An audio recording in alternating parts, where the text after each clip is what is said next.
ग्रामपंचायतीची परवानगी न घेता जमीन हस्तांतरण, कोठडा ग्रामस्थ आक्रमक।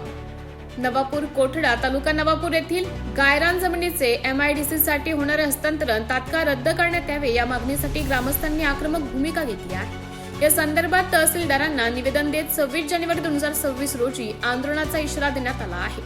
कोठडा गावातील गट क्रमांक 23, 46 व 47 ही जमीन पूर्वापार गुरचरांसाठी राखीव असून या जमिनीवर गावातील हजारो जनावरांचा चारा अवलंबून आहे। तसेच गावाच्या पाणी पुरवठा योजनेचा मुख्य स्रोतही याच परिसरात आहे।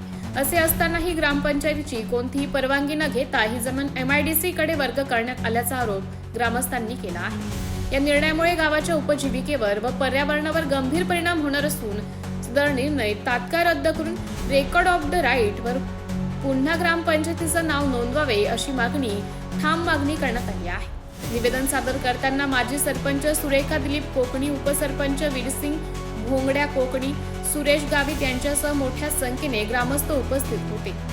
न्याय न मिळाल्यास प्रजासत्ताक दिनी तहसील कार्यालयासमोर तीव्र आंदोलन छेडण्याचा निर्णय ग्रामसभेत घेण्यात आला आहे। MTV न्यूज साठी प्रतिनिधी नारायण ढोडरे, ग्रामीण नंदुरबार।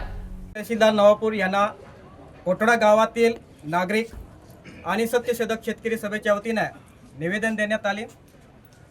कोठडा गावामध्ये आणि परिसरामध्ये जे MIDC आलेली आहे त्या MIDCची दादागिरी इतकी वाढली आहे की ग्रामपंचायतीला न विचारता ग्रामपंचायतचं जे गुरचरण जमीन आहे किंवा शेतकऱ्यांच्या जमीन आहे त्या जबरदस्तीने हिसकवण्याचं काम हे नवापूर MIDC करत आहे। आणि कोठडा गावातील जे गुरचरण आहे त्या गुरचरणामध्ये आमच्या आदिवासींच्या पिढ्याने पिढ्या तिथे स्मशानभूमी आहे, आमचे पूर्वज तिथे दाटलेले आहेत आणि ती जमीन आज MIDC जबरदस्तीने अधिग्रहण करून या भांडवलदारा कंपन्यांना विकत आहे। त्याला आमच्या ग्रामस्थांचा तीव्र विरोध आहे। आज जर ती MIDCने ती जमीन अधिग्रहण करून कंपन्यांना दिले तर आम्ही आमच्या स्मशानभूमी कुठे काढू? आमचे पूर्वज जे तिथे दाटले गेलेले किंवा आमचं एखादं मैल झालं तर आम्ही कुठे घेऊन जाऊ? म्हणजे याचा अर्थ इथलं भांडवलशाही, इथलं भांडवलदार हे मोदी सरकारच्या इशारावर आदिवासींच्या जमिनी हिसकवणे सुरू आहे। आज पूर्ण देशभरात आदिवासींना जमिनीतून बेदखल करण्याचं काम सुरू झालेलं आहे। परंतु हे बेकायदेशीर काम हे पेसा कायद्याचं उल्लंघन आहे आणि आदिवासींना सुप्रीम कोर्टाने आणि राज्य घटनेने दिलेले 5वी आणि 6वी अनुसूचीचे उल्लंघन आहे। फक्त कागदपत्री पेसा कायदा हा सांगितला जातो, त्याची प्रत्यक्ष अंमलबजावणी होत नाही। ग्रामपंचायतीला न विचारता हे MIDC जमिनी अधिग्रहण करते। आमच्या ग्रामस्थांची हीच मागणी आहे की पेसा कायद्या अंतर्गत आदिवासी अन्याय अत्याचार प्रतिबंध कायदा अंतर्गत या MIDCच्या अधिकाऱ्यांवर गुन्हा दाखल करायला पाहिजे आणि आदिवासींना न्याय द्यायला पाहिजे।